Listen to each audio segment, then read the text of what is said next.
Coco Gauff v. Amanda Anisimova, who will finish the year as the American #1 in WTA rankings. The air in Shenzhen shimmered with heat, not just from the subtropical sun, but from something invisible: anticipation. Two young women were walking different paths that led to the same destiny, a collision of power, precision, and pride. Coco Gauff, the fearless 21-year-old from Florida, had conquered hearts and headlines with her ferocious athleticism and wisdom beyond her years.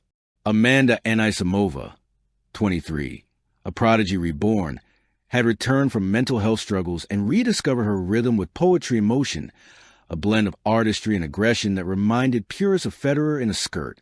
Both were fighting not just for trophies, but for identity, for the right to be called the queen of American tennis. And as the season neared its end, the WTA rankings showed a razor-thin margin. Number 5, Coco Gauff, 6,120 points. Number 6, Amanda Anisimova, 6,050 points. Just 70 points. A single semifinal could change everything. Echoes of two journeys Coco's path. The rhythm of rebellion. From the cracked courts of Delray Beach to Grand Slam finals, Coco's story was one of momentum. Her rise was meteoric. Her voice, her energy, her authenticity had turned her into a symbol of fearless youth. In 2023, she had lifted her first Grand Slam at the U.S. Open. In 2024, she had become the face of a new generation, a Serena-inspired warrior with her own identity carved in light. But 2025 was different. The competition had evolved, and so had Coco. No longer the wide-eyed teen, she was a woman now, calm, deliberate, with a serve that thundered and a forehand that roared. Her mantra before each match: play bold, win humble. Amanda's resurrection: the phoenix serves again. Amanda Anisimova's journey was far darker, far more delicate. She had burst onto the scene at 17, defeating legends with effortless grace. But fame came too fast, too heavy. A sudden personal loss, media pressure, and emotional exhaustion drove her away from tennis. For months, she disappeared from the spotlight. Fans wondered if she'd ever return. But she did, stronger, softer, and sharper. Her 2024 comeback season had been nothing short of cinematic. Comeback wins, tearful interviews, and a connection with fans that transcended sport. And now, in 2025, Amanda wasn't just playing tennis again. She was defining it anew, turning every match into a love letter to resilience. The American duel, the media called it the Battle of the Sunshine Sisters. Two Floridians, two prodigies, two different souls bound by destiny. They had faced each other 4 times before. Coco led the head-to-head 3-1, but every match was a war. Fierce rallies, unbreakable serves, and moments that made the crowd gasp in disbelief. Now, as the WTA finals approached in November, both stood at the edge of something historic. Whoever finished higher will wear the unofficial crown of America's #1, the Shanghai Prelude. The first stop was the Shanghai Masters, where both women arrived as top seeds. Coco, radiant in navy and gold Nike gear, opened against China's Qin Wenjing. The crowd loved Zheng, but Coco's speed and defensive brilliance silenced them. Her backhand passing shots, clean, cold, and cruel, sliced through the night. She advanced to the semis without dropping a set. Amanda, meanwhile, faced Naomi Osaka, a duel of power and psychology. She started nervously, losing the first set 2-6.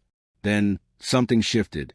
Her coach whispered from the box, "Remember who you are. You're not surviving, you're creating." And suddenly, Amanda created. Her backhands painted lines like brushstrokes on silk. Her serve cracked at 192 kilometers per hour. Final score, 2-6, 6-3, 6-4. Osaka applauded. The audience rose to its feet. By the time both Americans reached the Shanghai final, the world was already calling a prelude to destiny.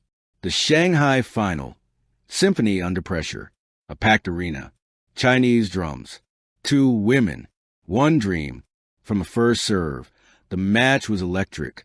Coco's explosive movement versus Amanda's fluid elegance. Gauff went up 4-1 quickly, her athleticism forcing Amanda into awkward positions. But Amanda, composed and silent, began to read the rhythm. She broke Coco twice, tying the set 5-5. Then, in a 32-shot rally, Amanda's forehand winner painted the baseline a masterpiece. Set point. She aced down the tee. First set, 7-5, Anisimova. Coco clenched her fists, breathing heavily. She wasn't angry. She was inspired. She stormed back in the second set, dictating with depth, pace, and laser precision. At 5-2, she struck a serve so pure it echoed like thunder. Second set, 6-2, Gauff. Final set. Every rally was war. Every cheer felt like an earthquake. At 4-4, Coco had 2 break points. Amanda saved both with miraculous backhand winners that skimmed the net like fate teasing suspense. At 6-6, a tiebreak decided the crown. Coco led 5-4, 2 points from victory. Then Amanda closed her eyes, took a breath, and played 3 perfect points. Winner. Amanda Anisimova defeats Coco Gauff 7-5, 2-6, 7-6, 7-5. The crowd went insane. Coco smiled through exhaustion, applauding her friend's brilliance. When they hugged at the net, it wasn't rivalry. It was mutual awe. The headlines that followed. The world erupted. ESPN, Anisimova's art outshines Gauff's fire in Shanghai Classic. The New York Times, American tennis has 2 queens, and they just shared a throne. BBC, the best women's match of 2025. Amanda climbed to world number 5. Coco dropped to number 6. The difference? 40 points. The WTA Finals in Shenzhen would decide the final ranking. Behind the scenes, fire and ice. In their respective hotel rooms at night, both women stare at the same skyline, different floors, same moonlight. Coco, journal open, wrote in neat handwriting. Sometimes you lose to someone who deserves it, but that doesn't make you less. It just means the story isn't done. Amanda, meanwhile, sent her coach a message. I'm proud, but not satisfied. I want to earn that number 1 spot, not inherit it. 2 souls aligned in ambition, divided by inches. Shenzhen, the final frontier. The WTA Finals, the last and most prestigious event of the year. 8 of the world's best gathered under neon skies and electric air. Both Coco and Amanda were drawn into the same group, Poetic Fate. In the locker room, Coco gave her friend a playful smirk. Guess we can't escape each other. Amanda laughed softly. Wouldn't want to. The last chapter, Reflection. Months after the season ended, Coco sat on a beach in Bahamas, waves whispering at her feet. She was smiling, even in second place, because she understood true greatness isn't measured by numbers, but by impact. Meanwhile, Amanda sat in a cafe in Miami, journal open, pen dancing across the page. She wrote, Number 1 feels beautiful, but what I really won back was myself. Both looked to 2026 not as rivals, but as twin forces, the fire and the grace, each making the other brighter. Epilogue, a message to the next generation. In a joint interview months later, they were asked what they'd tell young girls chasing their dreams. Coco smiled first. Don't fear losing. It's where you find your truth.